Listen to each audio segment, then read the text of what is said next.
Sindh assembly के speaker और deputy speaker का इंतखाब आज होगा। दोनों ओहदों के लिए खुफिया राय शुमारी के जरिए वोटिंग होगी। वजीर आला सिंध के लिए नामजद मुराद अली शाह की हलबर्दारी कल मुतवक्के।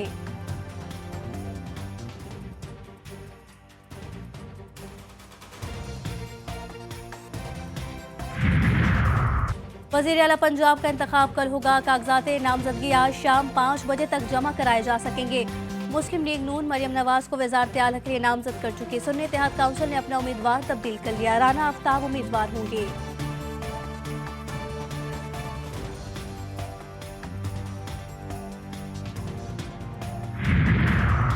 मगरबी हवाओं का नया सिलसिला आज रात बलोचिस्तान में दाखिल होने का इम्कान। महकमा मौसमियात के मुताबिक बलोचिस्तान, खैबर पख्तूनख्वा, गिलगित बल्तिस्तान, कश्मीर, खित्ता पोठोहार और इस्लामाबाद में तेज हवाओं और गरज चमक के साथ बारिश और पहाड़ों पर बर्फबारी का इम्कान।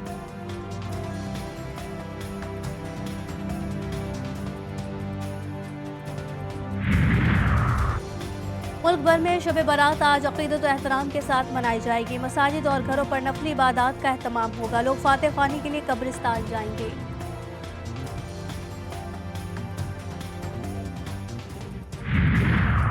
और PSL में आज 2 मैचेस खेले जाएंगे। मुल्तान सुल्तान का मुकाबला कोयटा ग्लेडिएटर से होगा। दूसरा मैच लाहौर कलंदर्स और पेशावर ज़ल्मी के दरमियान होगा। गुज़िश्ता रोज कराची ने लाहौर को सनसनीखेज मुकाबले में 2 विकेटों से शिकस्त दे दी। मैच का फैसला आखिरी गेंद पर हुआ। सिंध असेंबली में आज स्पीकर और डेप्यूटी स्पीकर का चुनाव होगा। पीपल्स पार्टी का MQM से राब्ता, उम्मीदवार दस्तबरदार कराने की दरख्वास्त। सिंध ऐवान में स्पीकर के लिए पीपल्स पार्टी के उवैस शाह और MQM सोफिया शाह उम्मीदवार हैं। डेप्यूटी स्पीकर के लिए एंथोनी नवीद और राशिद के दरमियान मुकाबला मुतवक्के।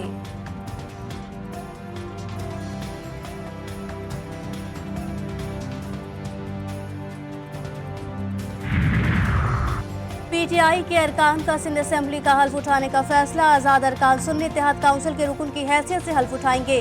PTI के 9 अरकान आज सिंध असेंबली आएंगे।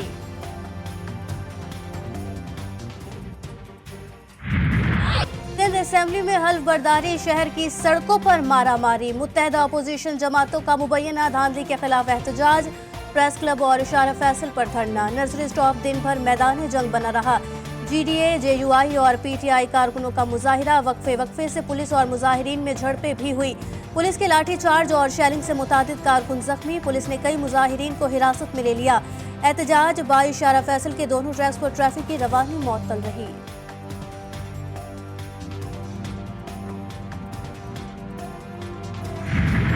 तारीख को पूरे सिंध के अंदर भरपूर एहतजाज होगा और इंशाअल्लाह हम ये बताएंगे कि ये फिस्तायत और ये जो हुकूमत इस अंदाज में चल रही है ये नहीं चल सकती। ये हर सूरत में आगे जाके गिरेगी। 27 तारीख को मंगल के दिन पूरे सिंध में यौम सियाह मनाया जाएगा। मुत्तहदा अपोजिशन का 27 फरवरी को यौम सियाह मनाने का ऐलान। सिंध भर में एहतजाजी रैली और मुजाहिरे होंगे। GDA के सेक्रेटरी जनरल सफदर अब्बासी कहते हैं आज जो कुछ हुआ वो एक रियासती दहशतगर्दी है। बहनों और बच्चों के साथ नारवा सलूक किया गया। हाफिज नईमुर रहमान कहते हैं लड़ना हमारा हक है। दहशतगर्दों के कब्जे से पूरे सूबे को आजाद कराएंगे।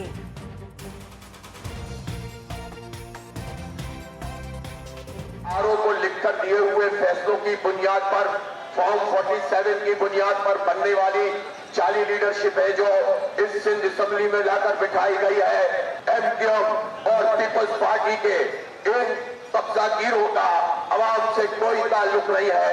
अवाम ने इनको मुस्तरद किया है। ये एक मजाक बना हुआ है। पाकिस्तान में एक मुआशी बहरान है। MQM के हवाले से सवाल है। ये समझते हैं कि मैं अपना जो मेरे कारकुन शहीद हुए हैं मैं उनको भूल जाऊंगा, या अगर वो ये समझते हैं कि जहां मेरा सीट पे डाका मारा गया मैं खामोश हो जाऊंगा, तो वो बिल्कुल नहीं हो सकता।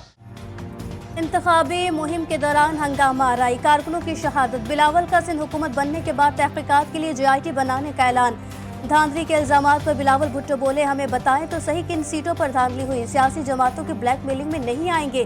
बिलावल भुट्टो का बानी PTI के फैसले पर हैरत का इजहार। बोले PTI ने शहबाज शरीफ के वजीर आजम बनने का रास्ता रोका ही नहीं।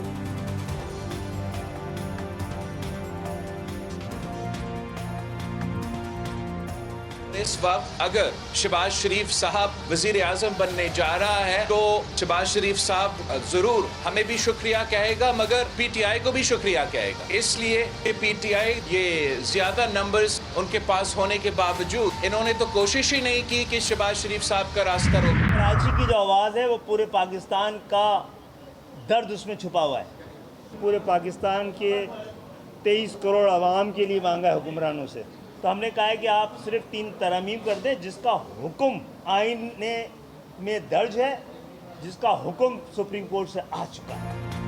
एमक्यूएम ने सिंध में पीपल्स पार्टी के साथ मिलकर चलने का इंदिया दे दिया। कराची में गहवारा अदब की उर्दू कॉन्फ्रेंस का इनेकाद। मीडिया से गुफ्तगू में कन्वीनर खालिद मकबूल सिद्दीकी बोले, इस बार 23 करोड़ आवाम के लिए आईनी तरमीम मांगी है। पीपल्स पार्टी से वर्किंग रिलेशनशिप हो सकती है।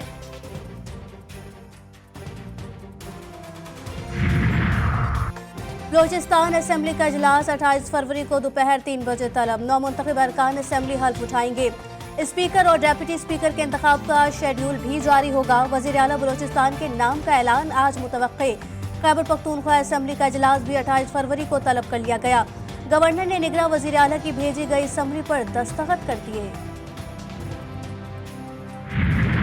गलतफहमी पैदा हुई। मैंने एहतजाज के हवाले से, पूरी क़ियादत के हवाले से ये कहा था कि एहतजाज में हमने वो रिस्पांस नहीं दिया जो हमारा होना चाहिए था। इसमें इनकी नाअहली के हवाले से कोई लफ्ज मैंने नहीं कहा था, लेकिन इस पे मुझे शौकात नोटिस दिया गया। पीटीआई रहनुमाओं में फिर सुलह हो गई। शेर अफजल मरवत नाराज बैरिस्टर गौहर को मनाने पहुंच गए। तर्जुमान पीटीआई के मुताबिक दोनों रहनुमाओं ने एक दूसरे को गले लगाया। शेर अफजल बैरिस्टर गौहर को बोसे भी देते रहे। पार्टी ने शेर अफजल मरवत को शोकॉज नोटिस जारी किया था।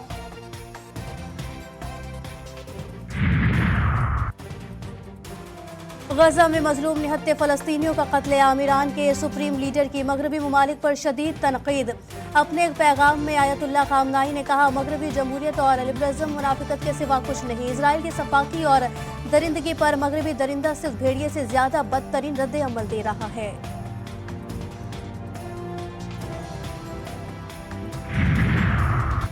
खबरदार, सऊदी हुकूमत ने तारकीन वतन पर बैतुल्लाह शरीफ और मस्जिद नबवी के दरवाजे बंद कर दिए। फैसला हज सीजन के लिए हुआ। सऊदी वजारत हज का नया एलामिया जारी। तारकीन वतन ने अगर हज करने की कोशिश की तो 50,000 जुर्माना होगा, 6 माह कैद और अगले 10 बरस सऊदी अरब दाखिले पर पाबंदी।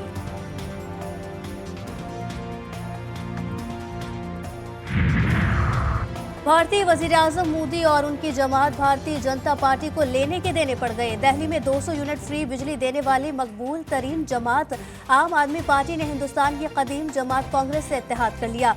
इलेक्शन में दिल्ली, पंजाब, हरियाणा और गुजरात में सीट एडजस्टमेंट मुकम्मल।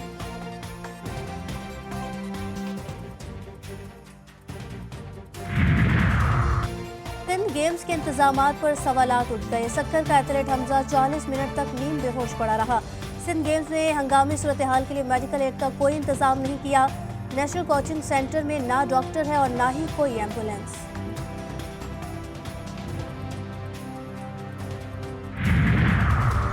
और पाकिस्तान सुपर लीग सीजन 9 के सनसनीखेज टाकरे जारी। इवेंट में लाहौर कलंदर्स की मुसलसल चौथी शिकस्त। कराची किंग्स ने सनसनीखेज मुकाबले के बाद 2 विकेटों से शिकस्त दे दी। मैच का फैसला आखिरी बॉल पर हुआ।